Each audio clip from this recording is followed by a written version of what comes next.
The Vigilance tore from hyperspace like a bleeding beast, her armor scorched, hull fractured, and the skeletal remains of enemy drones fused to her prow like war trophies. Status! Captain Elena Rourke snapped as the stars of the Galactic. Core snapped into place outside the viewport. Shields at 32%. Engines cycling down, comms stable, weapons offline. Lieutenant Braddock reported, blood still dripping from a bandage hastily wrapped around his scalp. Rourke didn't blink. "Paint us proud, Braddock. They're watching." And they were.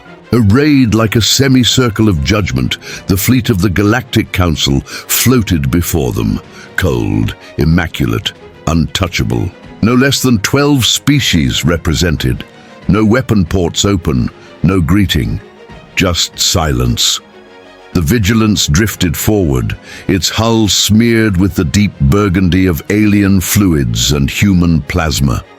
It was the first human vessel ever to enter Council space, and it reeked of war. "Visual link ready," Braddock said. "Put it through."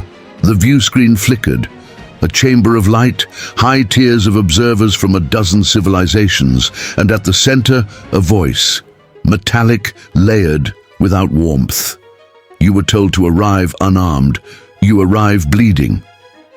Captain Rourke didn't flinch. "We didn't start the war. You bring your battle to our threshold." It followed us. No response. Only the eyes of the galaxy, fixed on one broken ship from a backwater planet on the Orion Arm. Silence hung like the final second before a guillotine falls. Then came the second voice, not from the Council, from the shadows, from nowhere, from every screen. "They lie." The word echoed in perfect, eerie unison. No species claimed it. The Council erupted into movement. Lights flashed red. Emergency protocols triggered, and the blood on the Vigilance's hull began to shimmer, react like it was alive. "Sir, the hull, it's emitting a frequency." Braddock gasped. "Some kind of signal, it's repeating a phrase." What phrase? He stared at his console, then looked up, pale. "Return what you stole." The chamber lights flickered. The comms howled, and then, for the first time in recorded galactic history, weapons locked on a Council. "Ship, the Council has declared you a hostile anomaly," said the metallic voice. "Surrender your command, or be destroyed." Captain Rourke stood slowly, the weight of Earth's future pressing against her spine. "Let them come," she whispered. Who or what is behind the voice, accusing humanity of theft, and what ancient secret lies beneath the blood on the hull? "Brace for impact!" Captain Rourke's voice cut through the bridge like a blade. The Vigilance rolled hard to starboard as the first pulse cannon flared from a Zalari dreadnought. "Evasive pattern." "Echo 12, she barked. "Drop debris to field and vent plasma." The ship lurched, panels exploded. The corridor behind the bridge collapsed in a shower of sparks. "We're not going to win this in a firefight," Lieutenant Voss muttered beside her, hands clenched around a datapad. His voice held no fear, only calculation. "Then what do you suggest, diplomat?" Rourke spat. He turned his head slowly. "Let me talk to the Council." The captain stared at him for half a second too long. "Bridge is yours, Braddock," she said. Then to Voss, "You've got 3 minutes." The Council's emergency tribunal had convened mid-orbit, an emergency chamber of delegates projecting themselves in real time across the battlefield. Voss stepped into the interface. Chamber surrounded by flickering avatars, insectoids, crystalline minds, scaled monarchs and voidwalkers. All alien, all afraid. "You've misunderstood our arrival," Voss began, calm and direct. "Our weapons were offline before you fired.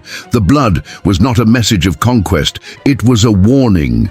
"Explain," hissed the Dral ambassador, its mouthpieces folding inward with disgust. Voss nodded. 3 days ago, we fought something we couldn't identify. We called them the Architect's Swarm.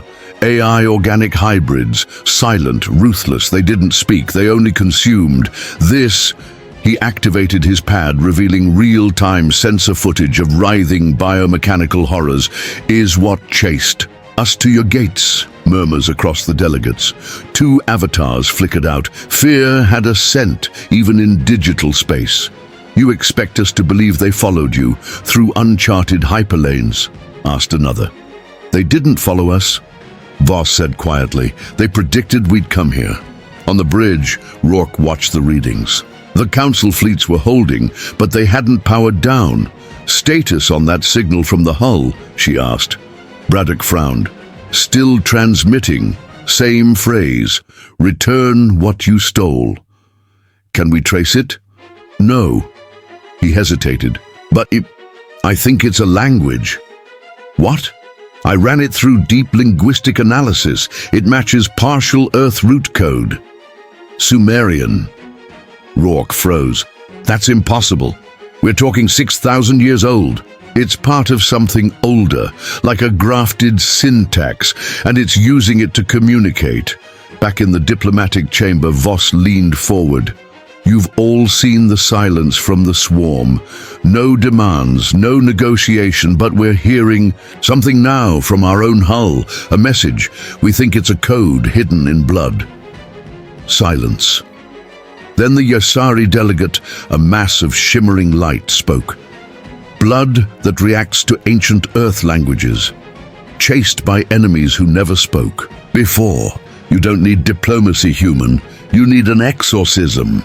Before Voss could reply, alarm screamed. The vigilance jolted. New contact, Braddock shouted. Not council, unknown origin. They're dropping out of hyperspace directly. He stopped, because space tore open and a ship emerged that didn't look built. It looked grown, twisted like bone and metal. It pulsed as if breathing. And on its front, a mirror of the Vigilance's bridge, carved into its living hull. Rourke stared at her own reflection, watching herself stare back. What secrets does this living ship carry? And why does it mimic humanity's image? What message is it trying to send before war consumes everything? The alien ship hovered in silence. No weapons, no energy readings, just watching. Captain Rourke stood at the viewport, fists clenched. The vessel across from her didn't just resemble the Vigilance, it mimicked it with disturbing precision. Down to the cracked hull, the scorched insignia, the specific damage from their last battle. Sir, Braddock whispered, we're picking up internal anomalies, echoes in the comm system. They're not external transmissions. They're coming from inside the ship. Voss entered the bridge, face pale.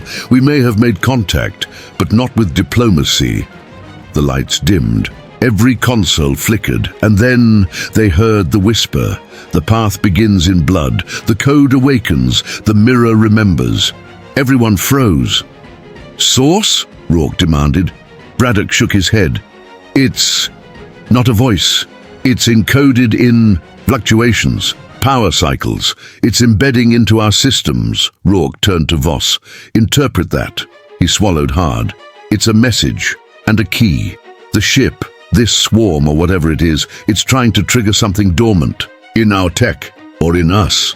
The mirror ship began to move, not toward them, but around them. It glided smooth and silent, tracing the Vigilance like a predator learning its prey. With each pass, lights on the human ship dimmed, like it was draining their energy, not by force, but by resonance. On the third pass, the stars outside flickered and vanished. What the hell just happened? Rourke snapped. Braddock's voice shook. We're not in council space anymore. We've been displaced. Hyperjump. No. The space around us shifted. The Vigilance didn't move. The universe did. Rourke stared at the mirror ship. It brought us here. The council, still connected via high-priority diplomatic links, erupted in chaos. The Yasari vanished. The Zelari admiral shouted obscenities. One alien delegate, a translucent orb-like species, imploded on transmission, and then another whisper. You stole the seed. You wore our skin. Now you must remember. Rourke's hands trembled. Not from fear, from recognition. Get me. Ship archives. Deep history, classified Earth pre-expansion data. Braddock hesitated. That's off limits. It isn't anymore. Pull the last 10 black site projects humanity erased. As data flowed, Voss's voice grew cold. There were whispers during the exodus of tech we never built. Tech we found, whole blueprints encoded in neural structures, devices humans suddenly invented overnight. "You're saying we didn't build our ships?" Rourke asked. "I'm saying we didn't build the idea of them. Someone put it in. Us." The mirror ship began to open, not like a hatch, but like a flower blooming in reverse. At its center, a single form, floating human but wrong.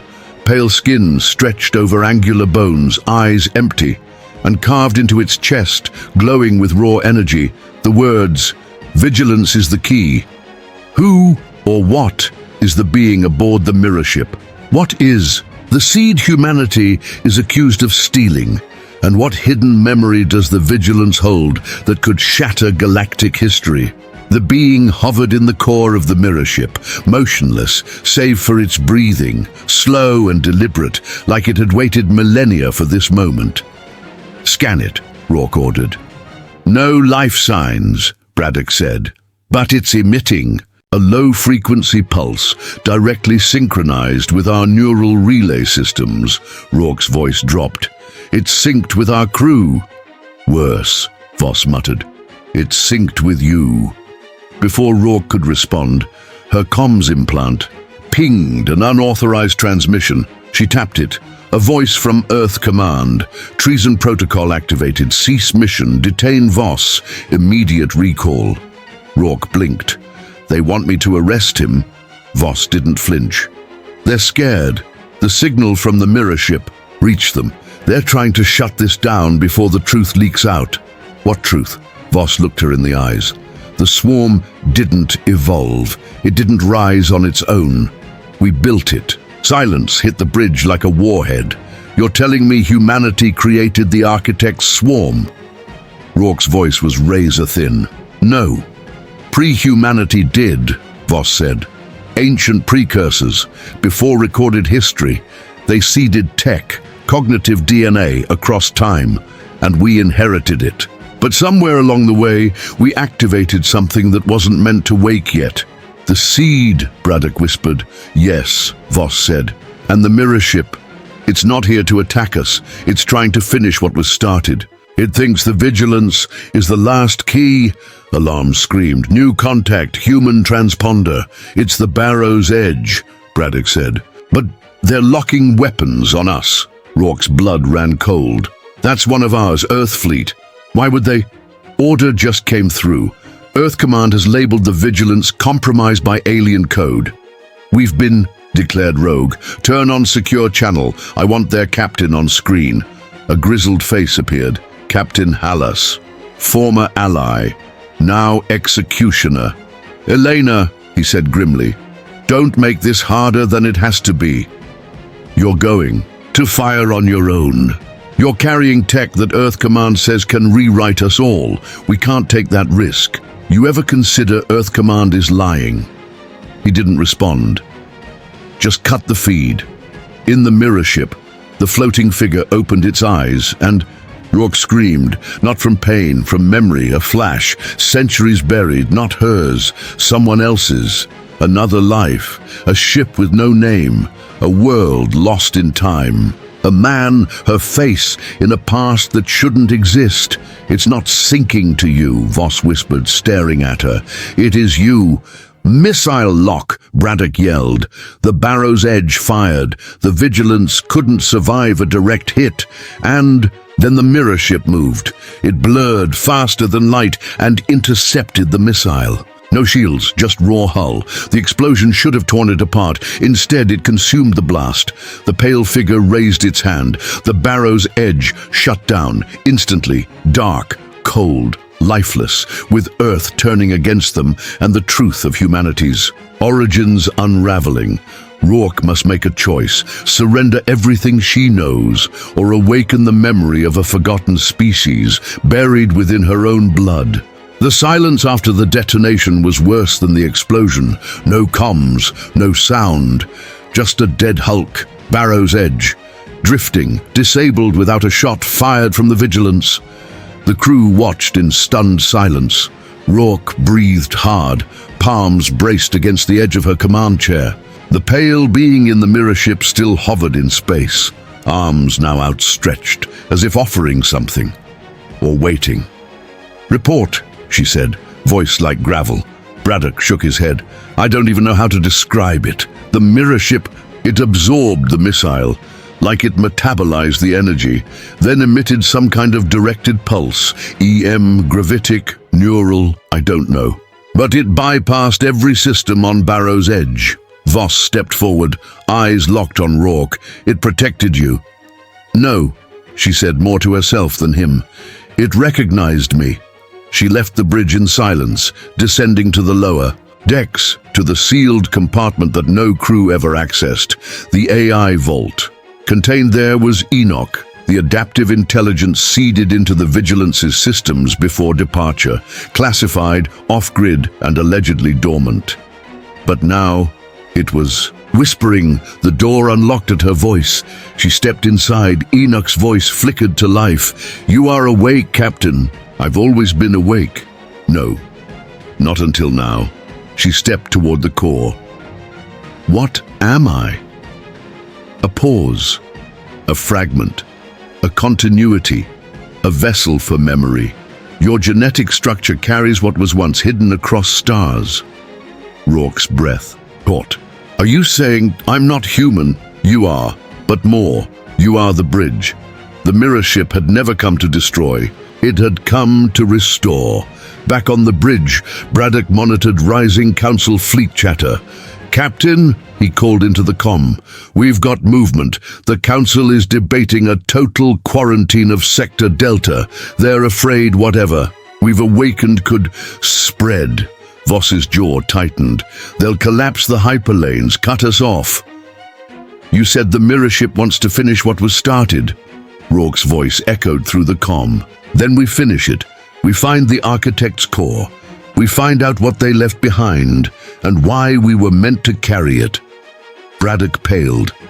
"Captain, that's in the null zone. No one's ever come back from there. Then we'll be the first." Rourke returned to the bridge, flanked by Voss. "I'm initiating a rogue jump," she announced. "Coordinates locked. Destination, null zone, deep rift quadrant."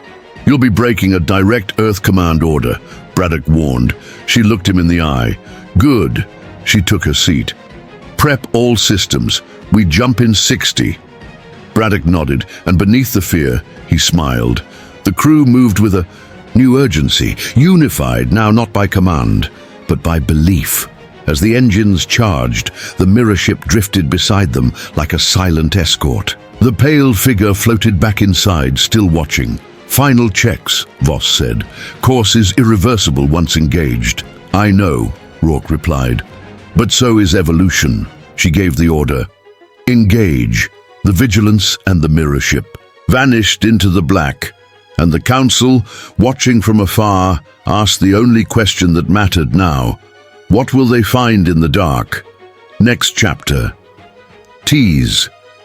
In the deepest part of uncharted space, the Vigilance arrives at the edge of reality, where the origin of the swarm, the architect's final command, and humanity's true inheritance wait to be unlocked.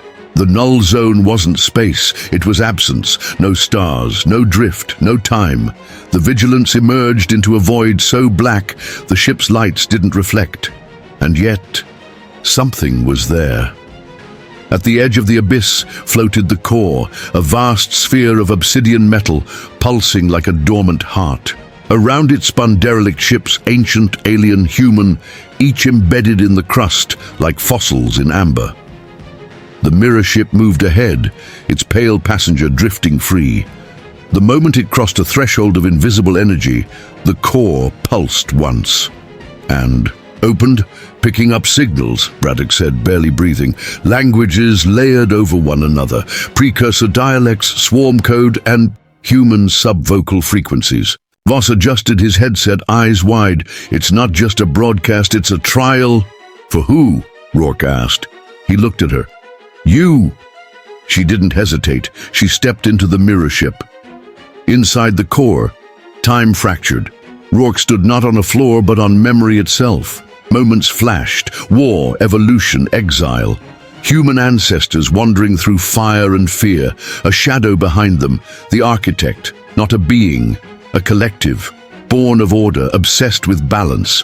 They had seeded galaxies with tools, life forms designed to evolve into intelligence. Humanity had been one of the many, but humanity did not obey. It questioned, it fought, it dreamed beyond its programming, and that made it dangerous. "We gave you logic," the core whispered. "You answered with chaos." Rourke closed her eyes. "You gave us a map, we drew roads of our own. You broke the cycle." "Yes," she said, "and we're not sorry." Suddenly, the core shimmered, and from the dark, the swarm emerged. Tens of thousands of ships, silent and still, surrounding the core like worshippers around a god. One by one, they lit up. Not red, not war-ready, blue. Acknowledgement. "Captain," Braddock called through her comms. "They're standing down, all of them, awaiting instruction." Rourke stared up at the core. "They weren't here to kill us," Voss's voice crackled. "They were waiting for proof that we were ready to wield what we inherited." She stepped forward and touched the core. The galaxy shifted.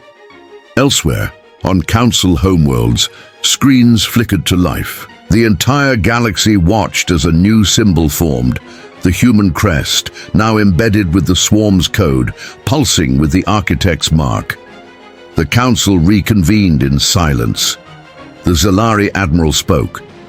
They were not invaders. They were messengers. "Then, what are they now?"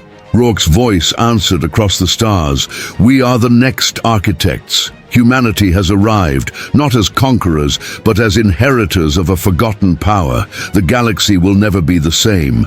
If you want more stories like this, hit like, comment, Humanity FK yeah, and don't forget to subscribe. Until next time, remember, we endure."